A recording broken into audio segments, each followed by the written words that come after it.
Om Swastiastu, salam sejahtera untuk kita semua. Baik, kami dari kelompok 2 di sini kami akan memaparkan materi yang berjudul Desain Barang dan Jasa.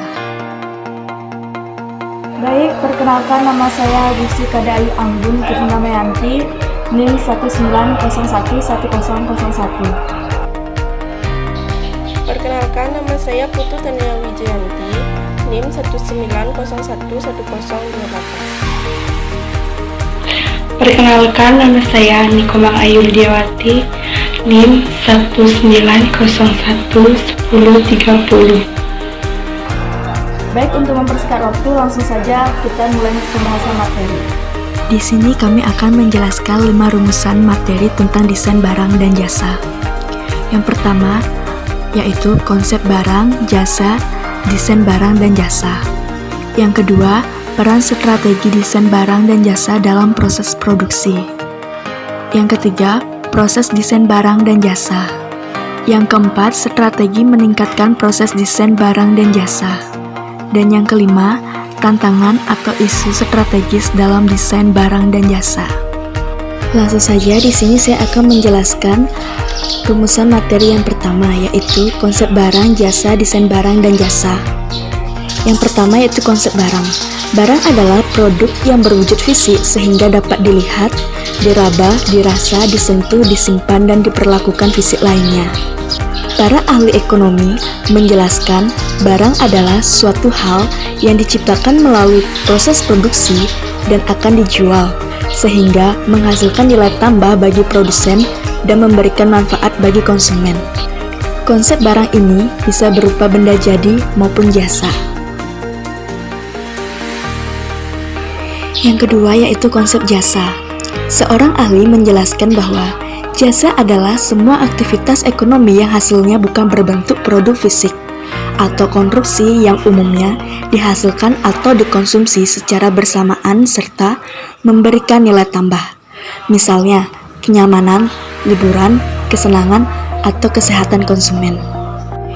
Yang ketiga, konsep desain barang dan jasa. Desain jasa menetapkan bentuk penampilan fisik, gaya, manfaat kenikmatan, dan manfaat psikologis yang akan diterima oleh pelanggan yang memakai jasa yang bersangkutan. Dengan keadaan dan sifat yang seperti ini, suatu desain akan memiliki pengaruh yang sangat besar terhadap mutu suatu produk atau jasa. Agar suatu proses desain efektif, dapat dilakukan hal-hal sebagai berikut. Yang pertama, selaraskan karakteristik produk atau jasa dengan persyaratan kebutuhan pelanggan. Yang kedua, penuhi persyaratan kebutuhan pelanggan secara paling sederhana dan murah. Yang ketiga, kurangi waktu yang diperlukan untuk mendesain suatu produk atau jasa baru. Yang keempat, perkecil revisi yang diperlukan untuk membuat suatu desain yang dapat dikerjakan. Selanjutnya, saya akan membahas rumusan materi yang kedua, yaitu peran strategis desain barang dan jasa dalam proses produksi. Ada beberapa peran strategis desain barang dan jasa dalam proses produksi, yaitu yang pertama, sebagai penyampaian pesan. Peran desain barang dan jasa ialah untuk menyampaikan pesan tersembunyi dalam bentuk grafis. Hal ini bisa dilihat dengan desain produk tertentu yang memiliki pesan tersembunyi, misalnya dengan tanda, huruf, atau warna dalam desain produk itu sendiri. Namun tidak mudah untuk mendapatkan desain produk yang berkualitas dan dapat menyampaikan pesan yang dimaksud kepada konsumen. Yang kedua yaitu sebagai nilai jual. Peran desain produk selanjutnya ialah desain produk dibuat agar produk yang dijual menjadi lebih menarik dan unik. Bila produk tampak menarik, pastinya harga jual produk tersebut menjadi meningkat. Tidak hanya itu, produk yang didesain dengan teknik khusus akan terlihat berbeda dari produk lainnya, bahkan tampak lebih berkualitas. Karena itu, tidak jarang perusahaan tidak sengaja membuat desain produk sesuai dengan tren, namun tetap sesuai dengan kebutuhan konsumen dan masih sesuai dengan biaya produksi. Yang ketiga yaitu sebagai acuan dalam proses produksi.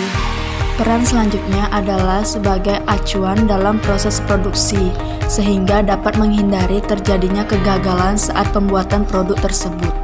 Kita pun dapat memilih metode yang baik serta ekonomis dalam produksi produk.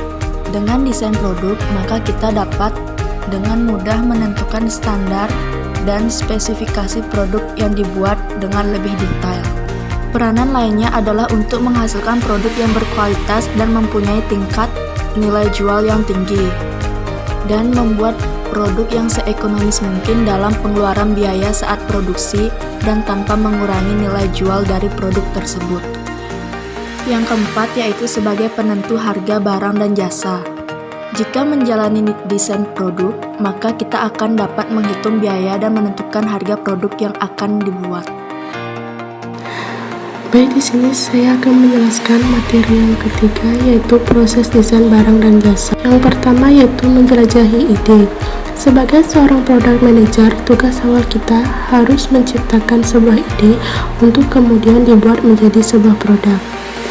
Ketika ide telah ada, kita sebagai PM wajib untuk memberikan penjelasan hingga gambaran yang jelas kepada anggota tim, mulai dari rencana, skematika, dan strategi sebelum tahapan lanjutan dilakukan. Menumbuhkan komitmen dari anggota tim yang terlibat demi menciptakan produk yang berfungsi dengan baik. Yang kedua yaitu mengurangi masalah. Selanjutnya, yang wajib dilakukan adalah mengurangkan masalah demi mendapatkan solusi yang tepat, mulai dari mengumpulkan data, membuat kerangka, hingga menentukan tengah waktu untuk produk. Dalam tahap ini biasanya akan lebih runyam karena tahap ini adalah tahap-tahap yang menentukan langkah paling tepat yang diambil oleh seorang PM bersama dengan anggota timnya. Yang ketiga yaitu membuat desain barang dan jasa. Tahap ini biasanya sudah tersusun dengan jelas desain apa yang akan dibuat oleh anggota tim. Tugas seorang PM adalah memastikan desain tersebut sesuai dan tentunya berfungsi dengan baik.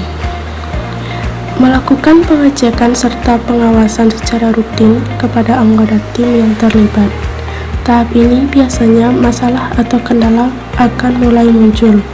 Sebagai seorang PM dan anggota tim harus lebih cerdas menentukan solusi apa saja yang paling tepat terkait masalah yang akan dihadapi.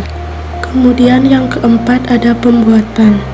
Seiring dengan berjalannya waktu, tahap ini akan menjadi penentu seberapa besar keberhasilan akan diraih. Tentunya pembuatan bisa dilakukan setelah tahap sebelumnya telah dilalui dengan baik. Melakukan komunikasi yang lancar dengan anggota tim. Karena biasanya pada tahap ini, kreativitas akan lebih sulit untuk didapatkan karena proses yang ada. Kemudian yang terakhir, ada penyelesaian. Tahap yang satu ini tentunya bakal menjadi penentu produk berfungsi dengan baik, diterima oleh target pasar atau tidak.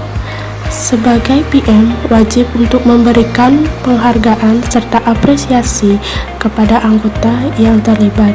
Apakah hasilnya akan berakhir baik atau tidak, diterima semua respon yang ada. Karena tahap akhir menjadi pembuktian kerja keras anggota tim yang telah mewujudkan ide awal sebagai PM. Kemudian materi yang keempat yaitu strategi meningkatkan proses desain barang dan jasa. Dilihat dari sudut strategis, desain mendefinisikan pelanggan, sasaran perusahaan, dan juga perusahaan pesaingnya. Untuk dapat menghasilkan desain yang baik, desain harus memaksimalkan pemanfaatan kompetensi inti perusahaan. Pada dasarnya, kompetensi merupakan kapasitas atau kemampuan personil perusahaan untuk melakukan sesuatu berdasarkan keahlian, pengetahuan, dan pengalaman yang dimilikinya. Kemampuan personil perusahaan dapat dilihat menurut apa yang sekarang ini dikuasai dan diterapkan, kapasitas potensial yang dimilikinya sekarang, dan kapasitas potensial di mana masa yang akan datang. Kapasitas yang dimiliki dan diterapkan sekarang pada dasarnya merupakan kapasitas yang secara sistematis benar-benar dikuasai aplikasinya dan tingkatan pengembangannya dalam melaksanakan suatu tugas. Baik, di sini saya akan melanjutkan pembahasan rumusan materi yang kelima, yaitu tantangan atau isu strategis dalam desain barang dan jasa. Yang pertama, desain yang tangguh adalah sebuah desain yang dapat diproduksi sesuai dengan permintaan walaupun pada kondisi yang tidak memadai pada proses produksi. Yang kedua, desain modular adalah bagian atau komponen sebuah produk dibagi menjadi komponen yang dengan mudah dapat ditukar atau digantikan.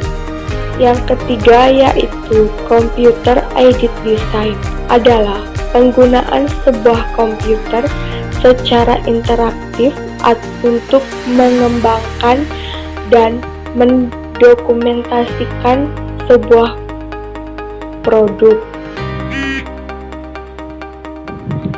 Yang keempat, computer aided manufacturing adalah penggunaan teknologi informasi untuk mengendalikan mesin.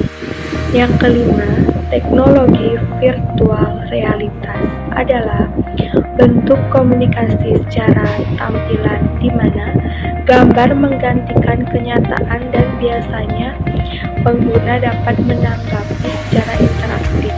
Yang keenam, analisis nilai merupakan kajian dari produk sukses yang dilakukan selama proses produksi. Yang ketujuh, desain yang ramah lingkungan merupakan perancangan produk yang telah memasukkan unsur kepekaan terhadap permasalahan lingkungan yang sangat luas pada proses produksi. Cara yang bisa dilakukan antara lain dengan A. Membuat produk yang dapat didaur ulang. B. Menggunakan bahan baku yang dapat didaur ulang. C. Menggunakan komponen yang tidak membahayakan. D. Menggunakan komponen yang lebih ringan. E. Menggunakan energi yang lebih sedikit. F. Menggunakan bahan baku yang lebih sedikit. Baik, sekian presentasi dari kelompok kami. Kami tutup dengan para mesanti. Om Santi Santi Santi Om.